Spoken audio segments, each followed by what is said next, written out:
નમસ્કાર દોસ્તો, મારું નામ નીતા છે. ઉંમર માત્ર 28 વર્ષ, પણ મારા ભાગ્યમાં એટલું બધું દુઃખ લખાયેલું છે કે ક્યારેક લાગે છે કે જીવનની દરેક સવાર માત્ર નવા દુઃખ લાવવા માટે જ આવે છે. મિત્રો, આજે હું તમને મારી આખી વાર્તા કહું છું. 2 વર્ષ પહેલા મારું જીવન એક સાદું પણ સુખી હતું. અમે ગુજરાતના એક નાના ગામમાં રહેતા હતા. નામ હતું કાનપુર. મારા પતિ કિરણની પાસે પોતાની 2-3 એકર જમીન હતી. અમે બંને સાથે મળીને ખેતી કરતા. સવારે વહેલા ઉઠીને ખેતરે જતા, બપોરે ઘરે આવીને જમતા, સાંજે ફરી ખેતરમાં કામ. અમારી એક નાનકડી દીકરી હતી, સાના, માત્ર 5 વર્ષની. સાના ખેતરમાં અમારી સાથે રમતી, ક્યારેક નાના નાના કામમાં મદદ કરતી. તેની હસી અમારા થાકને ભૂલાવી દેતી. કિરણ મને હંમેશા કહેતો, નીતા, તું અને સાના મારા જીવનનું સૌથી મોટું સુખ છો. ત્યારે હું હસીને કહેતી, અને તું મારો સહારો છે. પણ જિંદગી મિત્રો ક્યારેય એક સરખી નથી રહેતી. એક દિવસ વરસાદની ઋતુ હતી. આકાશમાં કાળા વાદળો ઘેરાયા હતા. કિરણ સવારથી ખેતરમાં હતો. ખેતરમાં પાણીની વ્યવસ્થા કરવાનું હતું. બપોરે અચાનક વીજળી પડી. ગામના લોકોએ કહ્યું કે વીજળી કિરણને લાગી. હું ગભરાઈને દોડી ગઈ. ખેતરની વચ્ચે કિરણ જમીન પર પડેલો હતો. તેના હાથમાં હજુ કોદાળ હતી. મેં તેને હલાવ્યો, પણ તે હલ્યો નહીં. ગામના લોકો તેને હોસ્પિટલ લઈ ગયા, પણ રસ્તામાં જ તેનું અવસાન થઈ ગયું. ડોક્ટરે તપાસીને કહ્યું, વીજળીનો ઝટકો ખૂબ તીવ્ર હતો. એ પળે મારી દુનિયા અંધારી થઈ ગઈ.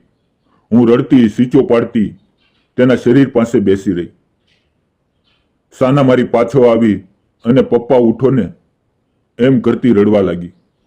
મારા આંસુ રોકાતા નહોતા. ગામના લોકો મને સમજાવતા, પણ કોઈના શબ્દો મારા દિલ સુધી પહોંચતા નહોતા. અંતિમ વિધિ પછી જ્યારે ઘરે આવી ત્યારે ઘર સૂનું લાગ્યું. કિરણની ખાટલી ખાલી, તેની કપડાની ખોળી, તેની ચપ્પલ, મને બધું તેની યાદ અપાવતું. રાત્રે સાના મારી બાજુમાં સૂતી અને રડતી, મમ્મી પપ્પા ક્યાં ગયા? મને જવાબ આપવો મુશ્કેલ થઈ જતો. મારા મા બાપ નાનપણમાં અકસ્માતમાં ગુજરી ગયા હતા. કિરણના ભાઈ અને બહેનો ગામમાં જ હતા, પણ તેઓ પોતાના પરિવાર સાથે વ્યસ્ત હતા. તેણે થોડા દિવસ મદદ કરી, પછી કહ્યું, તારે તારું જીવન હવે જોવું પડશે. હું અને સાના એકલા પડી ગયા. ખેતરનું કામ બંધ થઈ ગયું. જમીન પર ઘાસ ઉગી ગયું. પૈસા ખતમ થઈ ગયા. ઘરનું ભાડું, સાનાની શાળાની ફી, રોજિંદો ખર્ચો, હવે બધું મુશ્કેલ થઈ ગયું. હું રાત દિવસ રડતી રહેતી. ક્યારેક લાગતું કે જીવનનો અંત આવી ગયો છે. પણ એક દિવસ મને લાગ્યું કે આ રીતે ચાલે તો નહીં. સાનાનું ભવિષ્ય છે, તેને ભણાવવી છે, તેને સારું જીવન આપવું છે. મારે પોતાના પગ પર ઊભું રહેવું પડશે.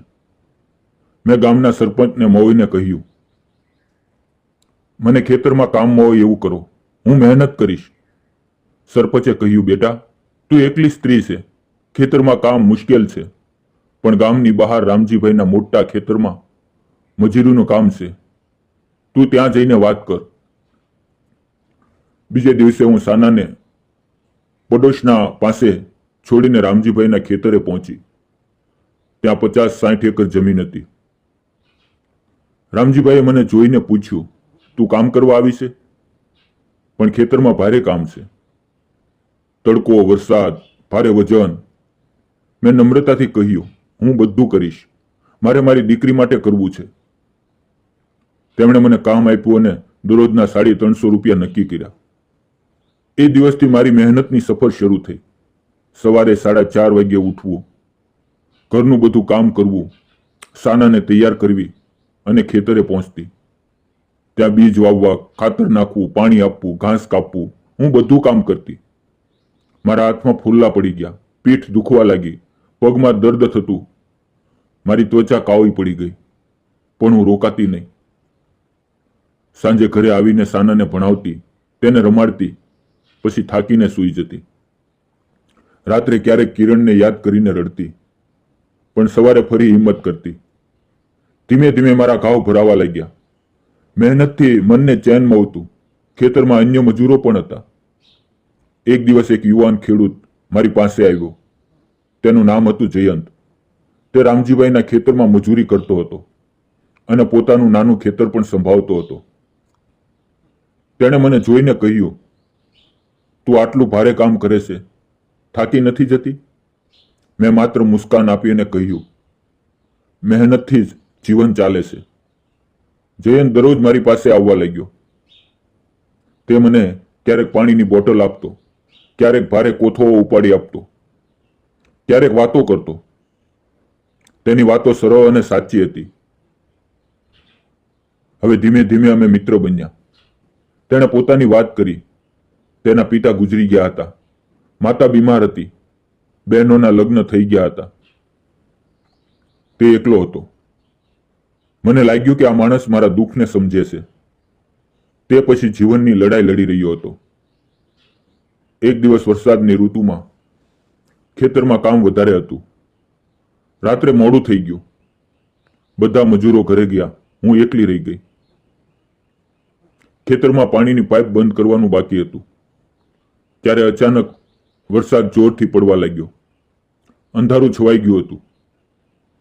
ખેતરની વચ્ચે એક નાનકડી ઝૂંપડી હતી, જ્યાં કામની વસ્તુઓ રાખેલી હતી.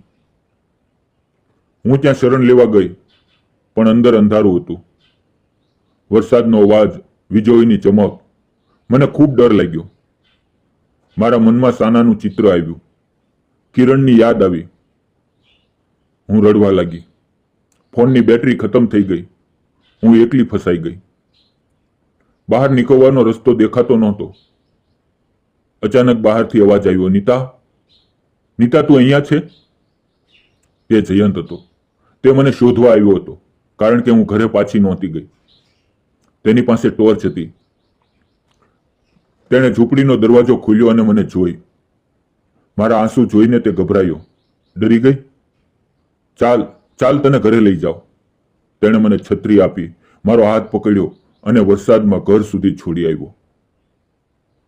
રસ્તામાં તેણે મને કહ્યું, તું એકલી નથી નીતા, હું હંમેશા તારી સાથે છું. એ રાત પછી અમારી વચ્ચેનું બંધન વધુ ગાઢ થયું. જયંત દરરોજ મને ઘરે છોડવા આવતો. રસ્તામાં અમારી વચ્ચે વાતો થતી. એક દિવસ તેણે ખેતરમાં જ કહ્યું, નીતા, નીતા, તારી હિંમત જોઈને મને લાગે છે કે તું ખૂબ મજબૂત છે. તારું દુઃખ મને સમજાય છે. હું તને પસંદ કરું છું. ના, હું તને પ્રેમ કરું છું. સાનાને પણ હું પોતાની દીકરી જેવી રાખીશ. શું તું મારી સાથે જીવન વિતાવવા તૈયાર છે? મારી આંખો ભરાઈ ગઈ. મેં કહ્યું, જયંત, હું વિધવા છું. એક બાળકીની માં છું. તું યુવાન છે. તારા માટે સારું જીવન છે. તેણે મારો હાથ પકડ્યો અને કહ્યું, પ્રેમમાં કોઈ ગણતરી નથી. તારી સાથે જીવન વિતાવવું મને સુખ આપશે. તારી મહેનત, તારું સાફ દિલ, બસ આ જોઈએ છે. થોડા મહિના પછી અમે ગામના મંદિરમાં સાદા લગ્ન કર્યા. સાનાએ જયંતને પપ્પા કહેવાનું શરૂ કર્યું. હવે અમે ત્રણેય એક સુખી પરિવાર છીએ. ખેતરમાં કામ ચાલુ છે, પણ હવે તેની સાથે સાથે જયંત પણ મારી સાથે છે. જયંત મને હંમેશા કહે છે, તારી મહેનતથી જ આપણું ઘર ચાલે છે. અને હું હસીને કહું છું, તારા પ્રેમથી આપણું હૃદય ચાલે છે. આજે જ્યારે હું ખેતરમાં ઊભી રહું છું અને સૂરજના કિરણો મારા ચહેરા પર પડે છે, તો યાદ આવે છે કે એ ડરામણી રાત્રે એક છત્રી ખુલી હતી અને એની સાથે મારા જીવનનો નવો અધ્યાય શરૂ થયો હતો. મિત્રો, જિંદગીમાં કેટલું પણ દુઃખ આવે, મહેનત અને સાચો પ્રેમ હંમેશા નવી આશા લાવે. દોસ્તો, જો વાર્તા ગમી હોય તો લાઈક કરજો, શેર કરજો અને કોમેન્ટમાં જણાવજો. જય શ્રી કૃષ્ણ. મિત્રો, વાર્તામાં આવેલા નામ, પાત્ર અને ઘટના ફક્ત કાલ્પનિક હતા. તેનો કોઈ પણ વ્યક્તિ, જાતિ કે ધર્મ સાથે સંબંધ નથી. આ વાર્તા ફક્ત મનોરંજન અને શૈક્ષણિક ઉદ્દેશથી બનાવવામાં આવી હતી. ફરી મળશું એક નવા વિડીયો સાથે, એક નવી વાર્તા સાથે. ત્યાં સુધી આવજો. ધન્યવાદ મિત્રો.